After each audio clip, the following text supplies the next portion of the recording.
मौसम की जो के तेवर काफी बिगड़ चुके थे। इब्तदाई ओवर रोज का जो खेल आज जो होना था वो गीली आउटफील्ड की वजह से नहीं हो सका। अच्छा। और पाकिस्तान क्रिकेट बोर्ड ने दुनिया में एक नई टेक्नोलॉजी मुतारिफ कराई है, इसमें भी पाकिस्तान नंबर 1 हो गया है। वो ये है कि 2 पेडिस्टल फैन मंगाए गए थे अच्छा कल, जो कि आउटफील्ड पवेलियन एंड और मीडिया एंड की तरफ लगाए गए थे, पिचेस के ऊपर, विकेट के ऊपर। अच्छा। ताकि विकेट आपकी ड्राई हो जाए।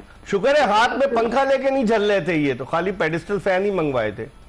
कोशिश इनकी शायद ये हो सकती है कि क्रिकेट बोर्ड के अंदर जितने एम्प्लॉइज हैं सबको 500-600 जो एम्प्लॉइज हैं उन सबको एक पंखे दे दिए जाए प्लास्टिक के, तो ताकि वो खराब भी ना हो, उनकी बीट्स भी ना टूटे, तो वो उसके जरिए विकेट खुश कर सकते हैं।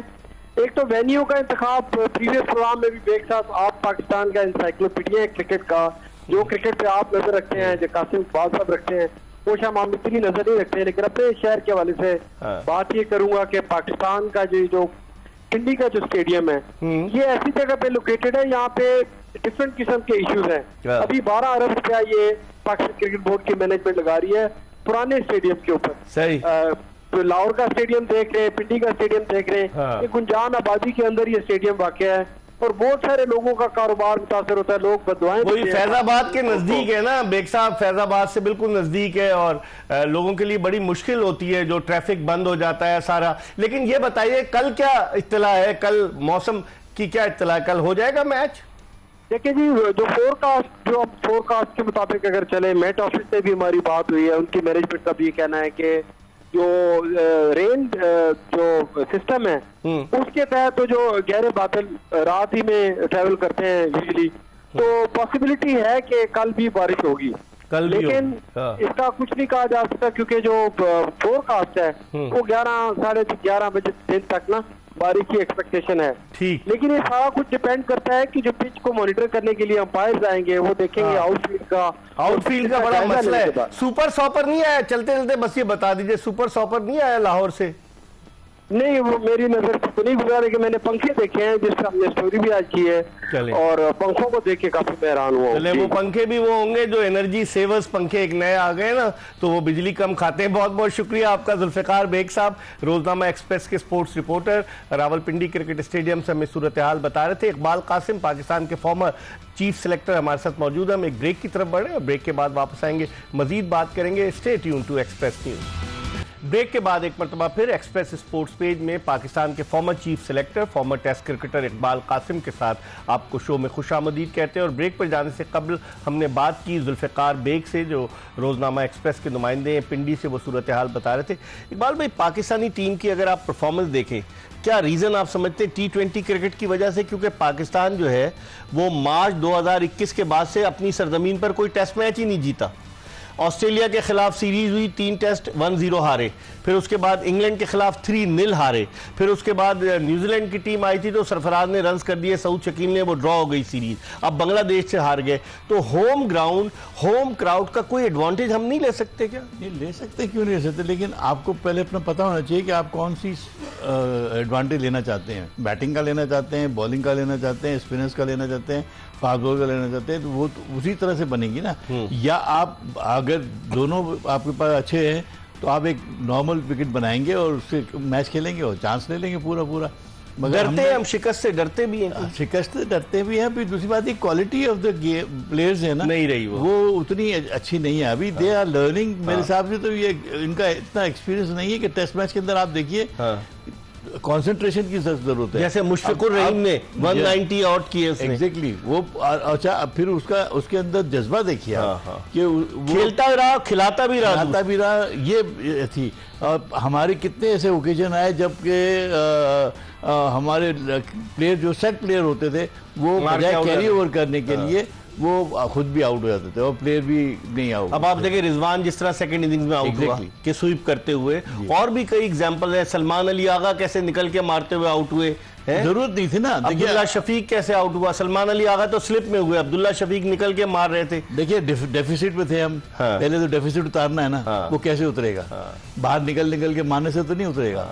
आपको दिमाग का इस्तेमाल करें, आराम से डेफिसिट कम करें, उसके बाद खेलें अपनी गेम के। आपने भाई 100, 150, 200 ऊपर करके देने। लेकिन अब तो इकबाल भाई गैर मुल्की कोच भी दे दिया है इनको, अजहर महमूद भी दे दिया है, बहुत सारी चीजें मिल गई है, उसके बावजूद ये हाल है। नहीं तो कोच क्या करेगा, 22 गज में तो खेलने प्लेयर ने जाना है ना सर।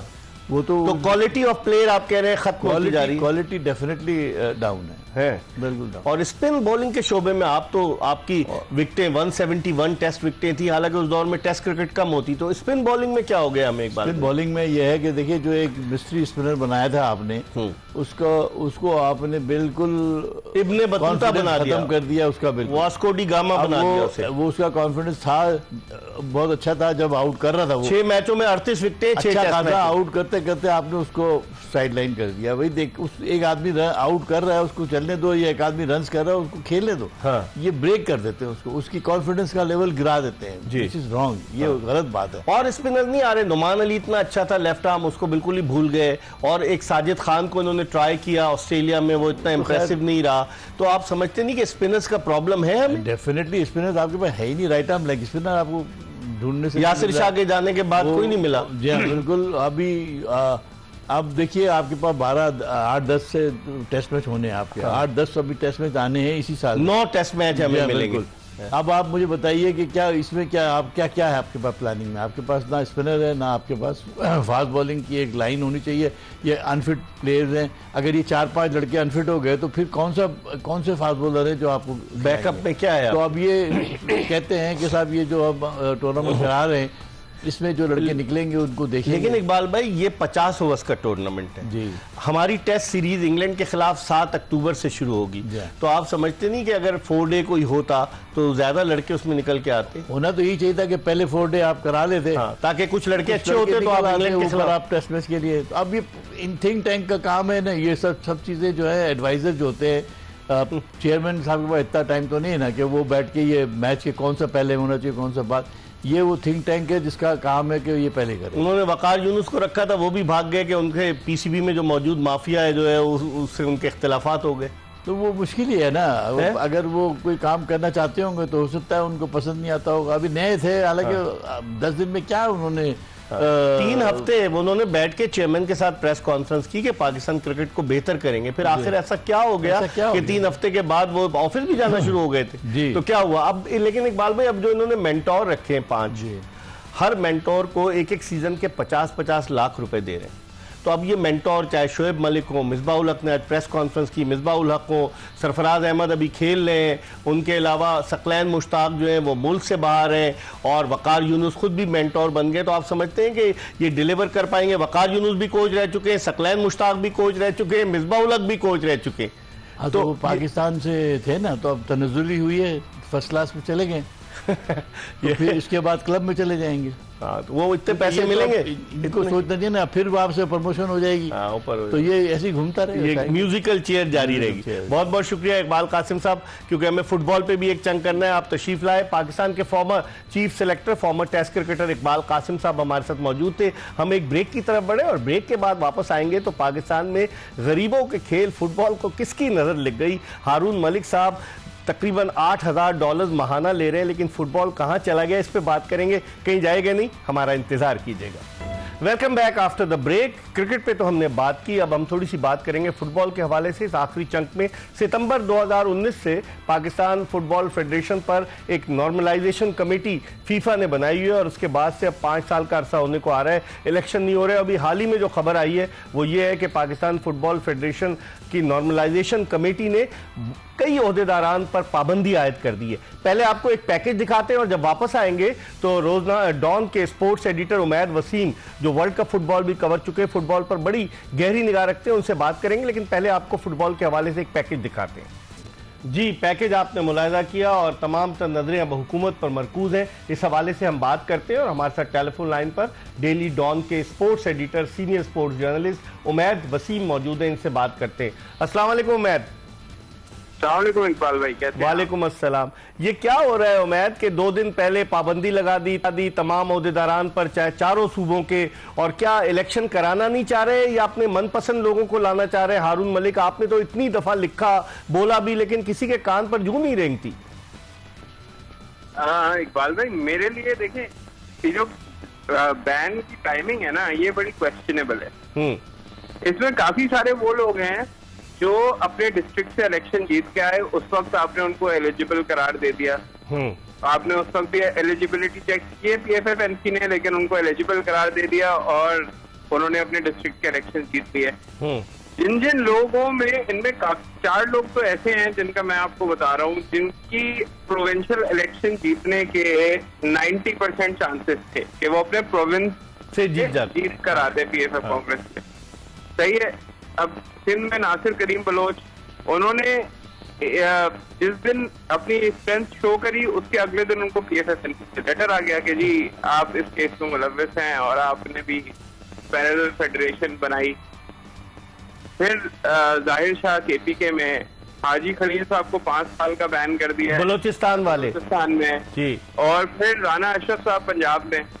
देखिए, दूसरा जो है ना सवालिया निशान ये है कि जो 2018 का इलेक्शन है जो सुप्रीम कोर्ट ने कराया है,